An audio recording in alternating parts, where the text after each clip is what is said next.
ഇത് നിങ്ങൾക്ക് എത്ര പേർക്കാണ് ഇഷ്ടമുണ്ടാവുക?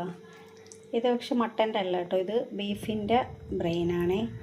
പക്ഷെ എനിക്കിഷ്ടമല്ല, ഇത് ഞാൻ കഴിക്കില്ല. പക്ഷെ ഞാൻ ഇത് ക്ലീൻ ചെയ്യുന്നതും മസാല പുരട്ടുന്നതും ഒക്കെ എനിക്ക് വിട്ടുപോയി. കാരണം ക്ലീൻ ചെയ്തത് ഇക്കായാണ് ക്ലീൻ ചെയ്തത്. ഞാൻ എണീറ്റ് വരുന്നതിന് മുന്നേ തന്നെ ക്ലീൻ ചെയ്ത് വെച്ചിട്ടുണ്ടായിരുന്നു. മസാല പുരട്ടിയത് ഇതിൻ്റെ അകത്ത് ഞാൻ ഇട്ടിട്ടുള്ളത് മഞ്ഞൾപ്പൊടി, മുളക് പൊടി, പെരിഞ്ജീരകപ്പൊടി, കുരുമുളക്, പിന്നെ ഇഞ്ചി, വെളുത്തുള്ളി, പച്ചമുളക് പേസ്റ്റ്, ഇതെല്ലാം കൂടെ ഒന്ന് ചതച്ച് ഞാൻ വെച്ചിട്ടുള്ളത്. പിന്നെ കുറച്ച് മല്ലിയിലയും കൂടെ ചേർത്തിട്ടുണ്ടേ.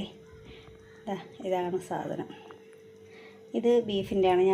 എനിക്ക് മട്ടൻ്റെയാണ് ഇഷ്ടം, പക്ഷെ ഇത് മട്ടൻ്റെ കിട്ടിയില്ല, ബീഫിൻ്റെയാണ് കൊണ്ടുവന്നത്. ഇന്ന് ഉച്ചത്തെ ഫുഡിനുള്ള മീനാണ് കേട്ടോ, കണവയാണ് കിട്ടിയിട്ടുണ്ടായിരുന്നത്. പിന്നെ നമ്മുടെ ബ്രെയിൻ പൊരിക്കുന്നതിൻ്റെ കാപ്പി എന്ന് പറയുന്നത് അപ്പമാണേ. നമുക്ക് ബ്രെയിനൊന്നുമില്ല, നമുക്കുള്ളത് അപ്പവും ഇന്നലത്തെ കൊഞ്ചേറിയും. കുറച്ച് ഓയിൽ ഒഴിച്ച് കൊടുക്കുക.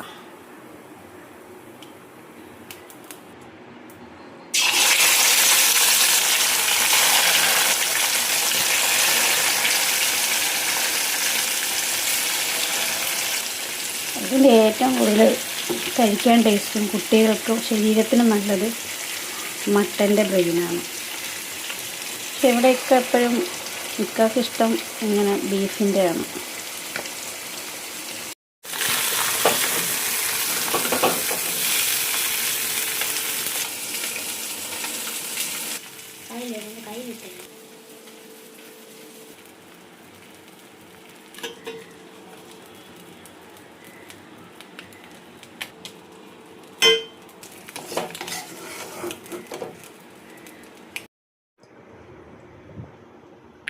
ഈ രീതിയിൽ നിങ്ങൾ കണവ പൊരിച്ചിട്ടുണ്ടോ? കണവ തല്ലി പൊരിക്കുക എന്ന് പറയും. അതായത് മിക്സിയുടെ ജാറിലിട്ട് ഒന്ന് ചെറുതായിട്ടൊന്ന് കറക്കിയെടുക്കുക. അതായത് തല്ലി ഇങ്ങനെ എടുക്കുക, ഒത്തിരി ചതയ്ക്കാണ്ട്. അത് കഴിഞ്ഞതിന് ശേഷം പിന്നെ മുളക് പൊടി, മഞ്ഞൾപ്പൊടി, പെരിഞ്ജീരകപ്പൊടി, കുരുമുളക്, ഇഞ്ചി, വെളുത്തുള്ളി, പച്ചമുളക് ചതച്ചത് പേസ്റ്റ്, ഞാനിപ്പം ചിക്കൻ മസാലയാണ് കുറച്ചിട്ടിട്ടുള്ളത്. ഇതെല്ലാം കൂടി ചേർത്ത് നല്ല മിക്സാക്കി ഒരു 1/4 മണിക്കൂർ ഒന്ന് റെസ്റ്റ് ചെയ്യാൻ വെച്ചതിന് ശേഷം നമുക്കിതൊന്ന് പൊരിച്ചെടുക്കാം. വളരെ ടേസ്റ്റി ആയിട്ടുള്ളതാണ്.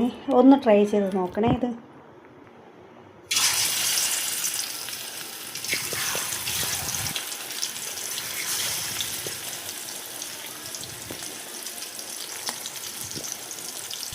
നമ്മൾ തല്ലി പൊരിക്കുന്നതുകൊണ്ട് പിന്നെ പക്ഷേ എങ്കിലും ഒരു സേഫ്റ്റിക്ക് വേണ്ടിയിട്ട് ഇതൊന്ന് നമുക്കൊന്ന് അടച്ചു വെച്ച് കൊടുക്കാം.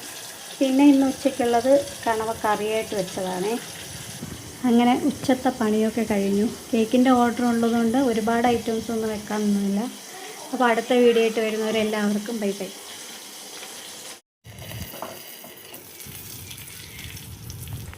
ഇത് തീ ഓഫ് ചെയ്തിട്ട് വേണം ഇതിങ്ങനെ കോരിയെടുക്കാൻ കേട്ടോ. ഒന്ന് മറിച്ചിടുന്നെങ്കിലും അങ്ങനെ ചെയ്യാവൂ, അല്ലെങ്കിൽ പൊട്ടിത്തെറിക്കും.